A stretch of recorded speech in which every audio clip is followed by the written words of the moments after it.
सरकार को बता दो कहाँ है, कौन सा रोजगार है। यहाँ देखा कि गांव में भी बहुत ज्यादा अनएम्प्लॉयमेंट। कोशिश किए हैं पर रोजगार मिला नहीं है अभी तक। और ये मामला है देश में बढ़ती बेरोजगारी का। नौकरियों के लिए तैयार एक बड़ी आबादी, लेकिन नौकरियों की कमी है। The unemployment rate. Millions of young Indians face the risk of unemployment. The jobless rate in Indian cities swelled to 10.1% in December. Job creation will be the biggest challenge for Indian policymakers.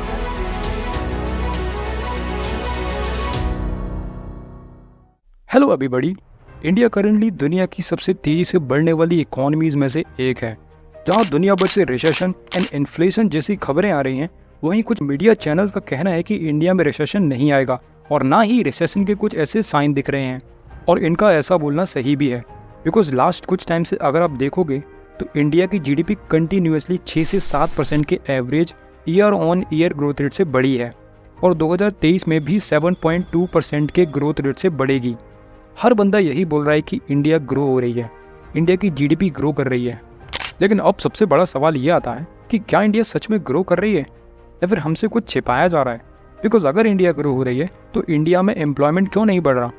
Common sense वाली बात है कि अगर किसी भी country की GDP grow होती है तो उसके साथ साथ उस कंट्री का एम्प्लॉयमेंट रेट भी बढ़ना चाहिए, क्योंकि कंट्री में गुड्स एंड सर्विसेज का प्रोडक्शन बढ़ रहा है। लेकिन इंडिया में ऐसा क्यों नहीं हो रहा। क्यों आज भी करोड़ों लोग बेरोजगार हैं। आखिर क्यों हमारी जीडीपी एंड अनएम्प्लॉयमेंट रेट में इतना बड़ा गैप है और गवर्नमेंट क्या कर रही है अनएम्प्लॉयमेंट को टैकल करने के लिए, ये सब कुछ जानेंगे इस वीडियो में। इंडिया दुनिया की ऐसी तीसरी स्टार्टअप इकोसिस्टम है यूएस एंड चाइना के बाद, जिसके पास 100 से ज़्यादा यूनिकॉर्न स्टार्टअप्स हैं। ये बात बिल्कुल सच है कि स्टार्टअप्स की वजह से देश में लाखों लोगों को रोजगार मिला है, बट रिसेंटली स्टार्टअप्स में मास ले ऑफ्स भी देखने को मिले हैं। मतलब कंपनी से भारी मात्रा में लोगों को निकाला गया है।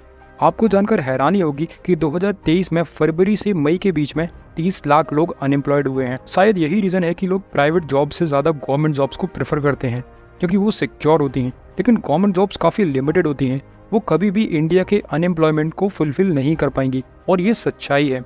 ये अनएम्प्लॉयमेंट काफ़ी बड़ा इशू है, इसे कोई भी इंडियन गवर्नमेंट अभी तक सॉल्व नहीं कर पाई है। कभी आपने सोचा है इंडिया में अभी भी इतना अनएम्प्लॉयमेंट क्यों है?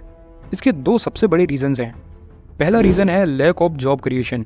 1991 से पहले Indian economy state lead model पर चलती थी। मतलब उस time heavy machinery industry setup करने की जिम्मेदारी गवर्नमेंट ने अपने कंधों पर ले रखी थी और उस टाइम पर ईज ऑफ डूइंग बिजनेस जैसा कुछ भी नहीं था।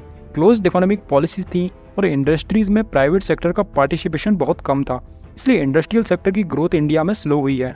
1991 के बाद अंडर ग्लोबलाइजेशन पॉलिसी इंडिया को ग्लोबली बिजनेस एंड ट्रेड करने के लिए ओपन किया गया और तब तक बहुत देर हो चुकी थी, क्योंकि चाइना, मलेशिया एंड सिंगापुर जैसे हमारे आसपास के देशों ने अपनी इकोनॉमीज को 1960 से पहले ही दुनिया भर के लिए ओपन कर दिया था और इसीलिए वो कंट्रीज आज इतनी ज़्यादा डेवलप्ड हैं। लेट इकोनॉमिक डिसीजंस की वजह से इंडिया इंडस्ट्रियल सेक्टर में ग्रो ना होकर सर्विस सेक्टर में ही ग्रो हो पाया। उसकी वजह ये थी कि सर्विस सेक्टर में इनिशियल इन्वेस्टमेंट रिलेटिवली कम लगता है, इसीलिए आज इंडियन जीडीपी का मेजर कंट्रीब्यूटर सर्विस सेक्टर ही है। लेकिन कहीं ना कहीं इंडिया का इंडस्ट्रियल सेक्टर में ग्रो ना हो पाना ही अनएम्प्लॉयमेंट का एक बड़ा रीज़न है, क्योंकि इंडस्ट्रियल सेक्टर में सर्विस सेक्टर के मुकाबले एम्प्लॉयमेंट पोटेंशियल काफ़ी ज़्यादा होता है। इसका सबसे बड़ा एग्जाम्पल है चाइना। चाइना ने खुद को पहले इंडस्ट्रियल सेक्टर में ही ग्रो किया, क्योंकि उनको पता था कि इतनी पॉपुलेशन की एम्प्लॉयमेंट नीड को केवल इंडस्ट्रियल सेक्टर ही फुलफिल कर सकता है और इसी चीज़ में इंडिया पीछे रह गया। हालांकि सर्विस सेक्टर जीडीपी में 50% से ज़्यादा कंट्रीब्यूट करता है और उसके साथ ही डे बाई डे जॉब्स भी क्रिएट कर रहा है, लेकिन वो जॉब्स इनफ नहीं है अनएम्प्लॉयमेंट की नीड को फुलफिल करने के लिए। बिकॉज सर्विस सेक्टर में थोड़े पढ़े लिखे एंड स्किलफुल लोगों की ज़रूरत होती है। जो लोग एलिजिबल होंगे उनको तो जॉब मिल जाएगी, जो एलिजिबल नहीं होंगी उनका क्या, क्योंकि इंडिया में अभी भी 65% पॉपुलेशन रूरल एरियाज में रहती है और उनमें से मोस्ट ऑफ द लोग अपनी प्रॉपर स्कूलिंग भी कंप्लीट नहीं कर पाते। तो वो लोग सर्विस सेक्टर की बजाय इंडस्ट्रियल सेक्टर में अपना कंट्रीब्यूशन ज़्यादा दे सकते हैं। अब उनके लिए जॉब्स तो क्रिएट हो नहीं रही है, तो वो करेंगे क्या? That is why lack of job creation is the biggest reason of unemployment. Unemployment का दूसरा रीजन है mismatch between skill and job. Skill India report के अकॉर्डिंग करीब 50% ग्रेजुएट्स को पास आउट होने के बाद जॉब ही नहीं मिलती। इंडियन एजुकेशन सिस्टम आज भी इतना पिछड़ा हुआ है कि इंडस्ट्रीज में क्या चल रहा है उन्हें पता ही नहीं होता। नई नई टेक्नोलॉजीज आ रही हैं, इंडस्ट्रीज रेवोल्यूशनाइज हो रही हैं, काम करने के तरीके बदल रहे हैं, आर्टिफिशियल इंटेलिजेंस पुरानी जॉब्स को रिप्लेस करके न्यू जॉब्स को क्रिएट कर रही है और इसीलिए एम्प्लॉयर्स के लिए बहुत ज़रूरी हो जाता है कि वो खुद को अपग्रेड करते रहें, न्यू स्किल्स सीखते रहें अपनी इंडस्ट्री एंड ट्रेंड के अकॉर्डिंग, ताकि स्किल्स हमेशा जॉब से रेलेवेंट रहे।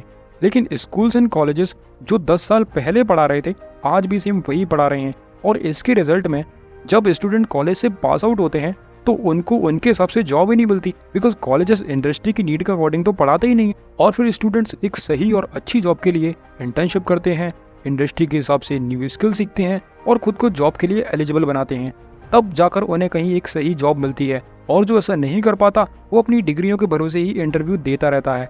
This is the harsh truth. Unemployment का दूसरा बड़ा रीजन यही है, कॉलेजेस एंड इंस्टीट्यूट्स कुछ और पढ़ा रहे हैं और जॉब्स के लिए कुछ और नीड है। अब ऐसा नहीं है कि गवर्नमेंट अनएम्प्लॉयमेंट के इश्यूज पर ध्यान नहीं दे रही है। गवर्नमेंट भी कोशिश कर रही है कि किसी न किसी तरह से देश में अनएम्प्लॉयमेंट की प्रॉब्लम को खत्म किया जाए, और इसी प्रॉब्लम को ध्यान में रखते हुए गवर्नमेंट तरह तरह के स्टेप्स भी ले रही है, जैसे कि make in India, ease of doing business जैसे रिफॉर्म्स, ताकि industrial sector grow and foreign investment को भी अट्रैक्ट किया जाए। इसका एक रीसेंट सबसे बड़ा एग्जाम्पल है एप्पल। एप्पल ने हाल ही में इंडिया में अपनी मैन्युफैक्चरिंग शुरू की है और करीब 1 लाख लोगों को जॉब दी है।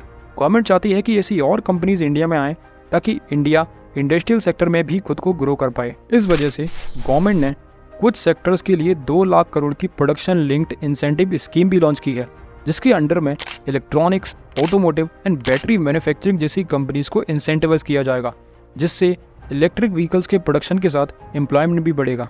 एग्रीकल्चर सेक्टर में भी गवर्नमेंट डिस्गाइज्ड अनएम्प्लॉयमेंट को सॉल्व करने के लिए मेगा फूड पार्क्स बनवा रही है। इससे जो जरूरत से ज़्यादा लोग खेतों में काम करते हैं उन लोगों को अब फूड पार्क्स में जॉब मिल सकेगी। और इसके साथ ही गवर्नमेंट स्टार्टअप्स को भी इनकरेज कर रही है, उनकी हेल्प कर रही है, उनको बेनिफिट्स प्रोवाइड कर रही है अंडर स्टार्टअप इंडिया स्कीम, जिससे इकोनॉमी तो ग्रो होगी ही, उसके साथ साथ एम्प्लॉयमेंट भी बढ़ेगा। ये तो हुई एम्प्लॉयमेंट की बात। जॉब क्रिएशन की बात, government under NITI Aayog school level वाले स्टूडेंट्स के लिए जगह जगह अटल टिंकरिंग लैब्स बनवा रही है, जहां पर स्टूडेंट्स जाकर अपने आइडियाज़ को शेप दे सकते हैं into reality. Innovation, technology and creative चीज़ें भी सीख सकते हैं, ताकि इंडिया में हर बंदा केवल एम्प्लॉय ही ना बने बल्कि एंटरप्रेन्योरशिप में भी अपना करियर बनाए और देश की ग्रोथ में कंट्रीब्यूशन के साथ लोगों को जॉब्स भी प्रोवाइड करे। अब गवर्नमेंट का जो काम है वो तो गवर्नमेंट कर रही है, और अनएम्प्लॉयमेंट कोई छोटा मोटा इशू नहीं है, ये एक बहुत बड़ा इशू है। तो इसको सॉल्व करने में टाइम तो लगेगा, बिकॉज इंडिया की पॉपुलेशन ऑलरेडी 150 करोड़ से ज़्यादा हो चुकी है और हर साल लाखों स्टूडेंट्स कॉलेज से पास आउट होते हैं।